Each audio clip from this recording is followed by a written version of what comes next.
নাম বলবো না, আমি বলবো পুরুষটা কি একবারও চিন্তা করলো না যে আমার প্রতিপক্ষ হিজড়া, এই লজ্জাতে তো অন্তত তার না দাঁড়ানো উচিত ছিল।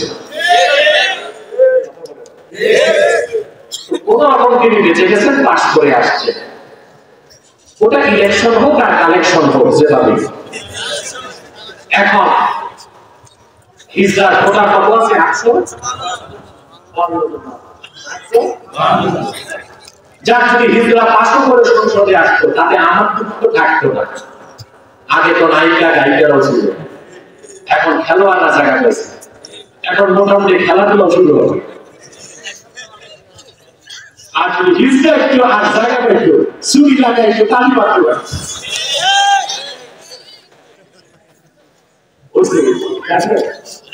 তো বলছিলাম, রাগ করেন না ভাই, আর কত চুপ থাকবে। এখন তো এমন অবস্থা হয়ে গেছে, আমার আর বাইরে ভালো লাগে। এখন অবস্থাটা হয়ে গেছে এইরকম যে হয় বাইরে থাকলে কথা বলবো, আর কথা বলতে না পারলে হয় জঙ্গলে যাবো, নয় জেল খানায় যাবো। কিন্তু জাতিকে ঠকায়া, জাতিকে ধোঁকা দিয়া, জাতির সাথে ডিপ্লোমেসি করে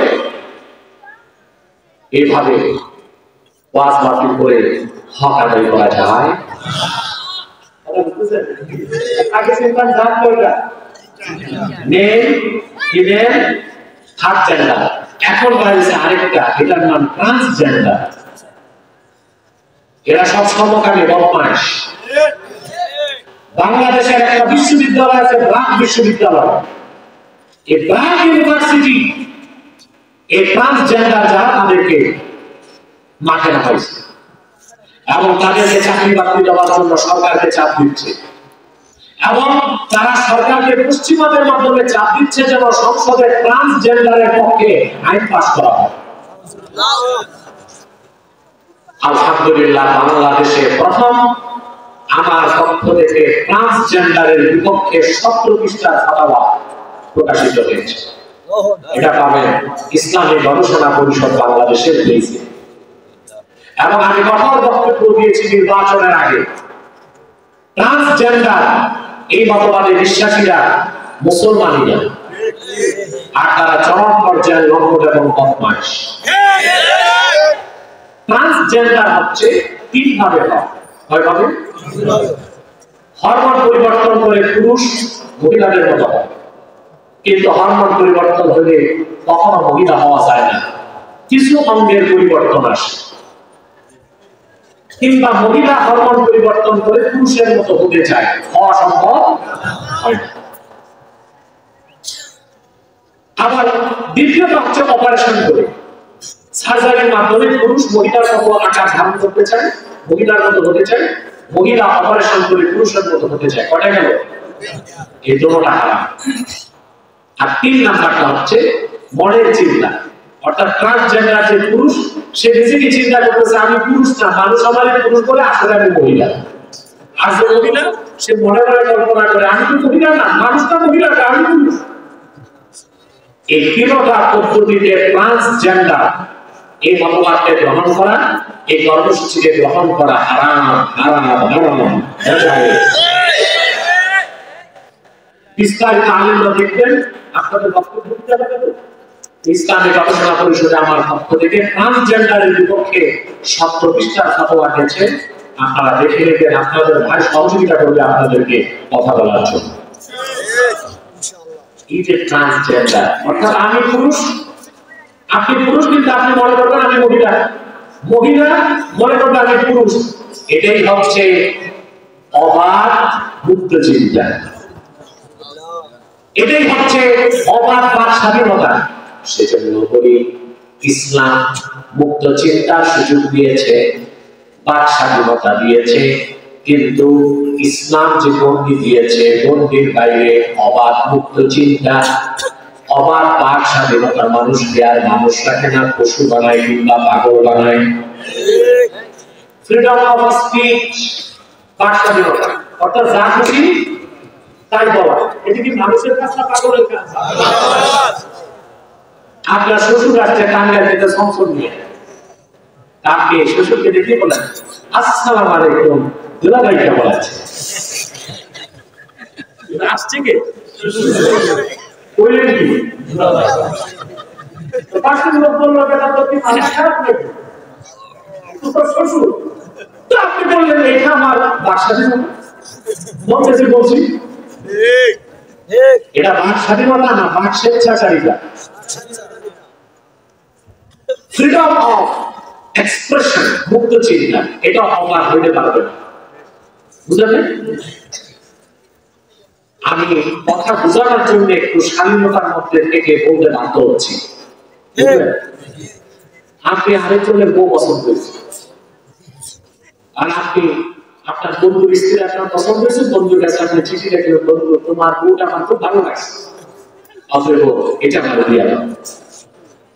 বন্ধু কি চিঠি নিবে না জুতা হাতে নিবে? আপনি যদি বলেন বন্ধু তুমি খাবো কেন, this is the freedom of expression, এটা আমার মন চাইছে, চাইছি, দেওয়া না দেওয়া তো দরকার। বাক স্বাধীনতার মুক্ত চিন্তা কি মনুষ্যত্ব না পশুত্ব? প্রকৃত বাক স্বাধীনতা দিয়েছে ইসলাম, শুধু পুরুষদেরকে না, নারীদেরকেও দিতে বলেছে। খলিফাতুল মুসলিমিন, আমি একটা দৃষ্টান্ত দিয়ে আজকের আলোচনা সমাপ্ত করে দিব। খলিফাতুল মুসলিমিন হযরত ওমর ইবনুল খাত্তাব রাদিয়াল্লাহু তাআলা আনহু, তিনি একদিন সাহাবায়ে কেরামকে বললেন, তোমরা তোমাদের স্ত্রীদেরকে, বোনদেরকে, মেয়েদেরকে বিয়ে দেওয়ার সময় মাত্রাতিরিক্ত মোহর দিও না, এত বেশি মোহর দিও না যে তোমার স্ত্রী তোমার চৌধুরী হয়ে যায়।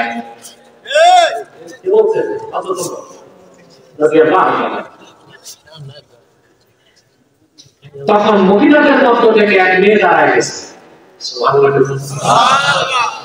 বোরখা পরিহিতা, আমার অ্যালার্ম দিতে তো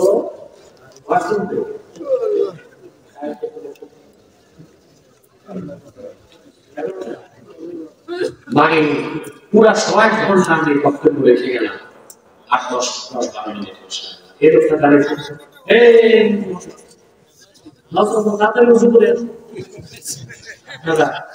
আপনার এই ধৈর্যের সাথে দাঁড়িয়ে আছেন, দাঁড়িয়ে থাকেন, আর বুঝতে পারলে বসে।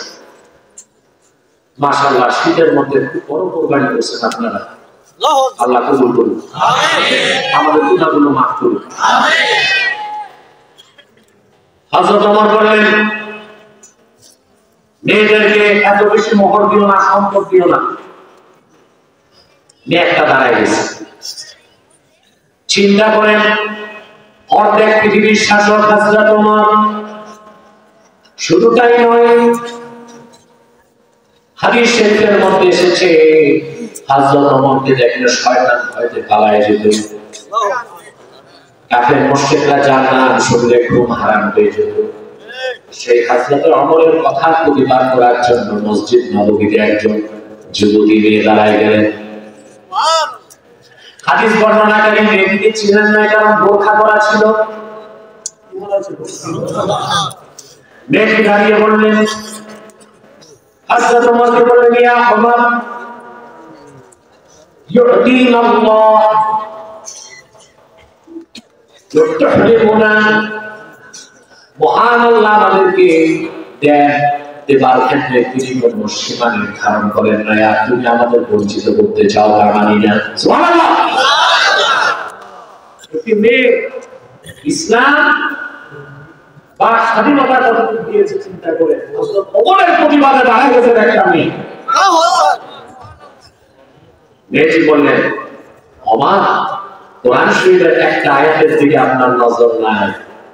মেয়েটি যখন কোরআন শরীফ পড়তে লাগলো, আল্লাহ পাক বলেছেন, ওয়াআতাইতুম ইহদাহুন্না কিনতারান ফালা তাখুযু মিনহু শাইআ।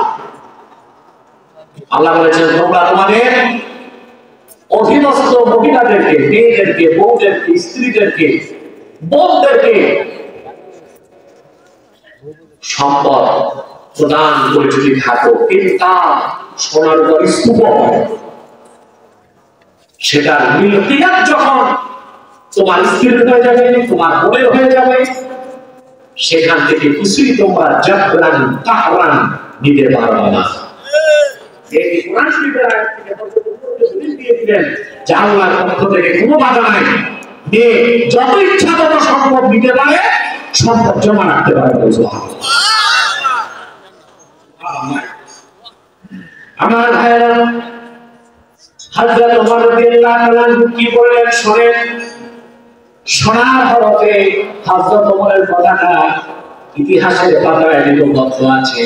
হযরত ওমর বললেন, আসাবাত ইমরাতুন ওয়া আখতাআ ওমর, ওমর ভুল করেছে আর একটা যুবতী সঠিক ফতোয়া দিয়েছে।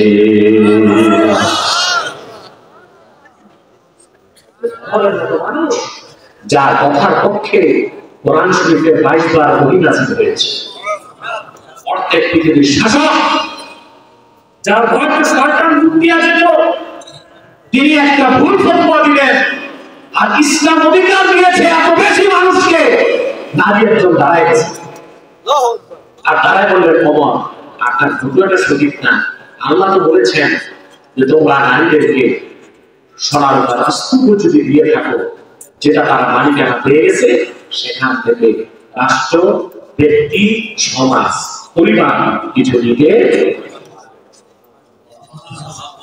বাধ্য করেন বলতে যে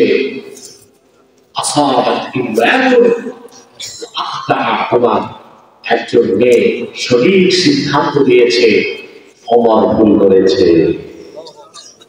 এর চেয়ে বেশি বাক স্বাধীনতা কিছু হতে পারে না, এর চেয়ে বেশি মুক্ত চিন্তার কিছু হতে পারে না।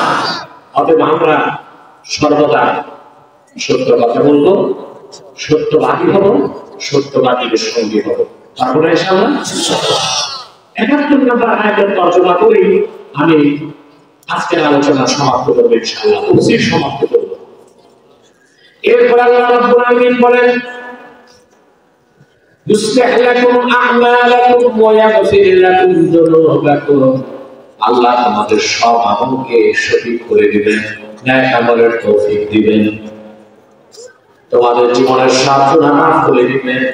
শুধু তাই নয়, শুনে রাখো, ওয়া মান ইউতি'িল্লাহ ওয়া রাসূলাহু ফাকাদ ফাযা ফাওজান আযীমা, যে ব্যক্তি আল্লাহ ও তার রাসূল মুহাম্মদ সাল্লাল্লাহু আলাইহি ওয়াসাল্লামের আনুগত্য বহন করে নিল, সে ব্যক্তি সফলতা শীর্ষ সোপানটা পেয়ে গেল। তাহলে আমরা এই আয়াত থেকে 71 নম্বর আয়াত থেকে শিক্ষা পেলাম, জীবনের সকল ক্ষেত্রে আল্লাহ ও তার রাসূল মুহাম্মদ সাল্লাল্লাহু আলাইহি ওয়াসাল্লামের আনুগত্যকে গ্রহণ করলেই আপনি মুসলিম হতে পারবেন, সফলতা লাভ করবেন। কথা শুনতেছেন? আল্লাহ